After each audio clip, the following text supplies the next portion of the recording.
Something very interesting happened during a Democratic debate in Georgia. It's actually a Democrat versus Republican debate. And in this debate, a Democrat actually got tough on a Republican. Watch. Well, perhaps Senator Perdue would have been able to respond properly to the COVID-19 pandemic if you hadn't been fending off multiple federal investigations for insider trading. It's not just that you're a crook, Senator. It's that you're attacking the health of the people that you represent. You did say COVID-19 was no deadlier than the flu. You did say there would be no significant uptick in cases. All the while, you were looking after your own assets and your own portfolio, and you did vote 4 times to end protections for pre-existing conditions. 4 times. And the legislation that you tout, the PROTECT Act, it includes loopholes that specifically allow insurance companies to deny policies to Georgians with pre-existing conditions. Can you look down the camera and tell the people of this state why you voted 4 times to allow insurance companies to deny us health coverage because we may suffer from diabetes or heart disease or asthma or have cancer in remission? Why, Senator? Damn. Okay. I like this. We know it's practiced, obviously, of course, right? It delivered extremely well. Jon Ossoff, hey, good for you. You delivered that blow very, very well. And it's all true. Yes, he is a crook. Not because he's a Republican, right? Although that tends to go hand in hand. But there are, of course, crooks that are Democrats. But as he correctly pointed out, David Perdue had made some pretty shady-ass stock trades involving coronavirus before the public knew about the threat. Remember, there was a bunch of senators, including a couple of Democrats, who made some stock trades, some buying stock in medical supply companies, around the time where Congress was informed about the threat of coronavirus. Now, the Congress was informed, while some of these same senators that had received this information and made these stock trades were saying, oh, no, don't worry. We've got coronavirus all under control. It's going to be fine. It's not going to be a major issue in this country, so don't worry about it. All while they're like, dump the stock, dump the stock, dump the stock. Oh, and then we're going to go and invest in Zoom. We're going to invest in these telecommunications stuff. We're going to invest in like Ubers or whatever. We're going to invest in all this stuff that's related to a pandemic, medical supply companies, people who make PPE, et cetera, and pull our stocks out of other things. Remember, Kelly Loeffler's a great example of that. Insider trading. That's what it is. That's why he's a crook. Insider trading. So, yes, they knew about that. They made money, or at least they saved some of their money from, obviously, or saved themselves from losing money on their portfolios. I mean, for example, the Atlanta Journal-Constitution reported in April that Perdue made at least 112 transactions back in March, including purchases of stocks in a company that makes medical gear. Again, Congress, they knew about this. They knew about the severity. They knew about the problems related with coronavirus. The president obviously knew about it. I've had you listen to the Woodward tapes. And instead of warning the public, the first thing they all did, all of them, was dump stocks, protected their millions in dollars of investments. It's incredibly sick. It is a broken system. What we need what we need to do in this system is, if you're going to go into public service, you are not allowed to own stock.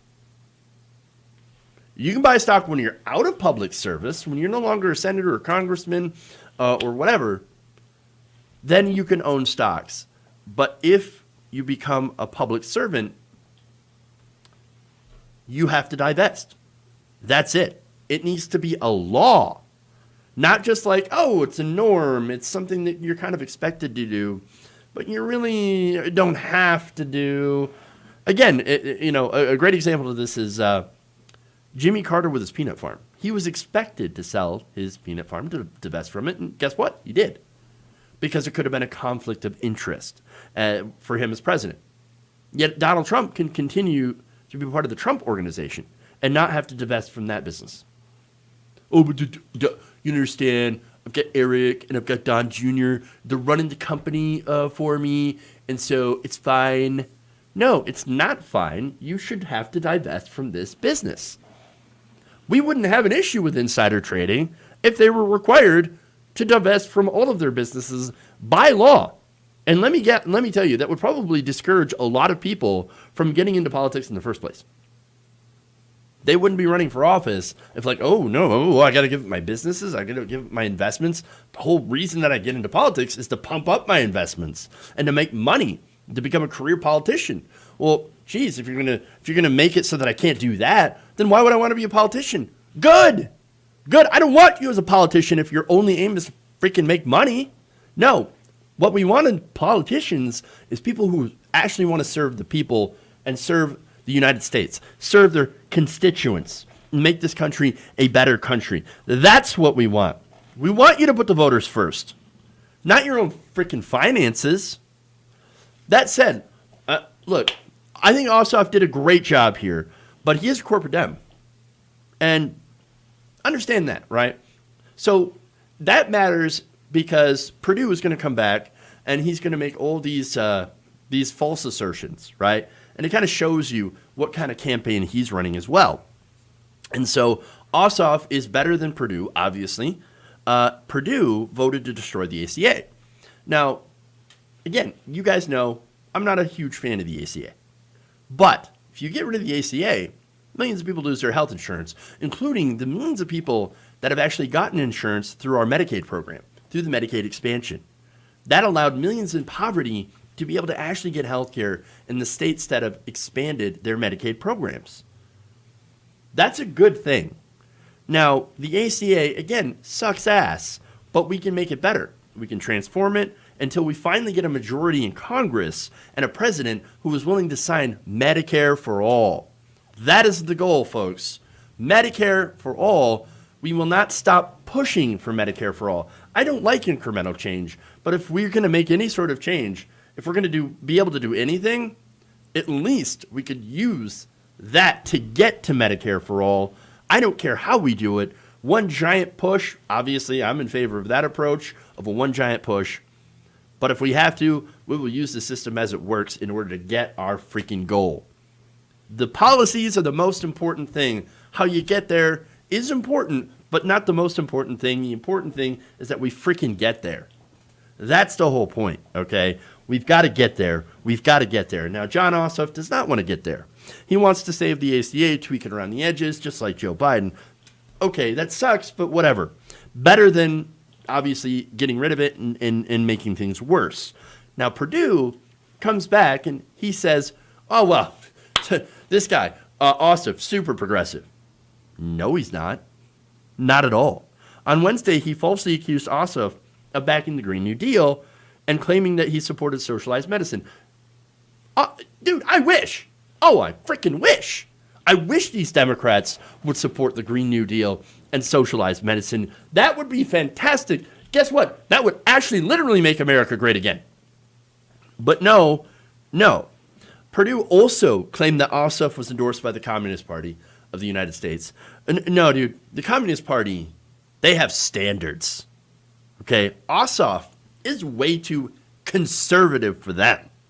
So that really shows you that no matter what kind of Democrat runs, and this should really destroy that narrative of, we can't nominate somebody that's too far left because they're going to call him a socialist, they're going to call him a communist, and then what? What we have right now is where you have a milquetoast Democrat that runs, and that milquetoast Democrat gets called a communist socialist, and then he runs away from incredibly popular policies like Medicare for All and the Green New Deal. And they run away from that. Whereas if you actually have a progressive in there, they're going to be like, yeah, I'm in favor of things that are popular. What are you in favor of? Also, you're freaking corrupt. So, yeah, it turns out people are also against your kind of corruption. That's how the left can win. And so, unfortunately, we don't have that kind of race in Georgia this time. But we can. We can have that. And so understand, right now, this is a tight race. This is neck and neck in Georgia. okay, of all places. And while Ossoff is not the kind of Democrat that I prefer, not progressive, I'm going to take him over Trump flack any day. For now, until we primary his ass and then replace him with someone that Perdue and Republicans can really be scared of. If you enjoyed this video, please give us a like and share with your friends. You can subscribe and help out the channel by becoming a patron. It's patreon.com/Jeff Waldorf, or you can become a channel member as well by hitting the join button below.